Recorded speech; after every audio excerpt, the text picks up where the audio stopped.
قال، یوسف علیہ السلام نے فرمایا، معاذ اللہ، اللہ کی پناہ، اللہ تعالی مجھے اس برائی سے محفوظ فرمائے، کیونکہ یہ کام حرام ہے اور میں اس کے ہرگز قریب جانے والا نہیں ہوں۔ قال معاذ اللہ، آپ نے فرمایا اللہ کی پناہ، انہ ربی احسن مثوایا، وہ عزیز مصر تو میرا پرورش کرنے والا ہے، اس نے مجھے اچھی طرح رکھا، اس کے احسان کا یہ بدلہ نہیں کہ میں اس کے گھر میں خیانت کروں، جو ایسا کرے وہ تو ظالم ہے۔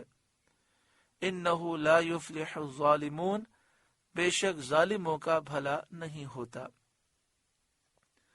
وَلَقَدْ هَمَّتْ بِهِ، اور بے شک عورت نے یوسف کا ارادہ کیا، وَهَمَّ بِهَا لَوْلَا أَن رَأَىٰ بُرْهَانَ رَبِّهِ، اور وہ بھی عورت کا ارادہ کرتے اگر اپنے رب کی دلیل نہ دیکھ لیتے،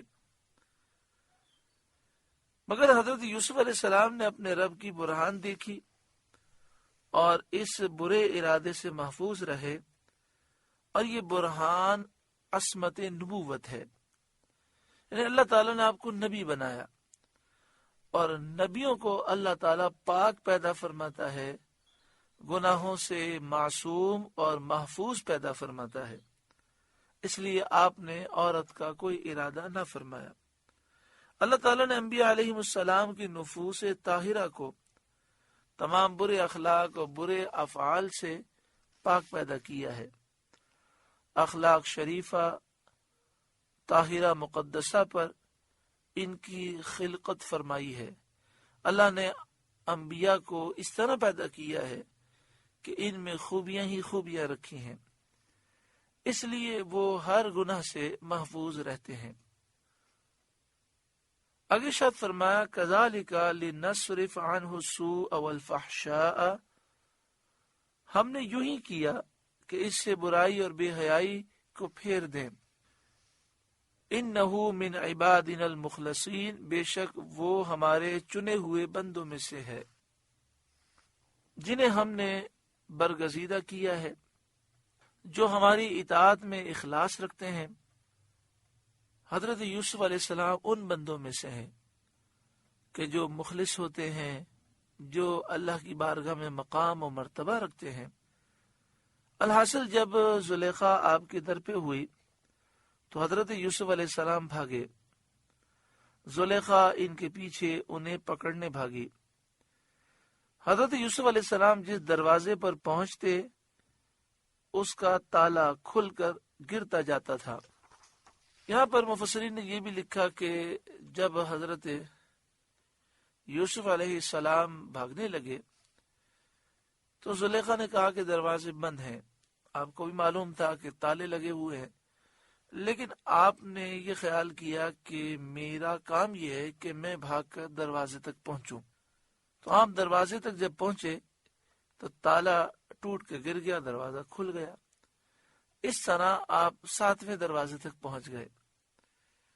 تو بزرگوں نے یہ لکھا کہ انسان جب گناہ سے بچنا چاہے تو اس کی جتنی طاقت ہے اتنی طاقت کے مطابق وہ بچنے کی کوشش کرے، باقی منزلیں اللہ تعالیٰ آسان فرما دے گا۔ جب 7ویں دروازے کے قریب پہنچنے لگے تو زلیخا نے یہ خیال کیا کہ آپ تو باہر نکل جائیں گے، تو پیچھے سے آپ کی قمیض پکڑ کر اپنی طرف کھینچنے کی کوشش کی۔ جب وہ کھینچنے لگی تو آپ زور لگا کر آگے نکل گئے اور قمیض پیچھے سے پھٹ گئی۔ وَاسْتَبَقَ الْبَابَ، اور دونوں دروازے کی طرف دوڑے۔ وَقَدَّتْ قَمِيصَهُ مِن دُبُرٍ، اور عورت نے ان کا کرتا پیچھے سے چیر لیا۔ وَأَلْفَيَا سَيِّدَهَا لَدَى الْبَابِ، اور دونوں کو عورت کا شوہر دروازے کے پاس ملا۔ قالت ما جزاء من اراد بأهلك سوءا، وہ عورت بولی کیا سزا ہے اس کی جس نے تیری گھر والی سے برائی کا ارادہ کیا۔ الا ان یسجن، مگر یہ کہ قید کیا جائے، او عذاب علیم، یا دکھ کی ماری جائے، اسے دردناک تکلیف دی جائے۔ حضرت یوسف علیہ السلام نے فرمایا کہ یہ جھوٹی ہے، حقیقت یہ ہے کہ اس نے مجھے گناہ کی دعوت دی اور میں اس کے انکار کے بعد اس سے بچنے کے لیے میں بھاگا۔ اس موقع پر حضرت یوسف علیہ السلام نے فرمایا قولا، آپ نے فرمایا ہی راودتنی عن نفسی، اس نے مجھ کو لبھایا کہ میں اپنی حفاظت نہ کروں، یعنی یہ مجھ سے فعل قبیح کی طلبگار ہوئی، میں نے اس سے انکار کیا اور میں بھاگا۔ عزیز مصر نے کہا یہ بات کس طرح سمجھی جا سکتی ہے، یعنی وہ آپ پر جھوٹا الزام لگاتی ہے، آپ یہ فرماتے ہیں، میں کس کی بات پہ یقین کروں؟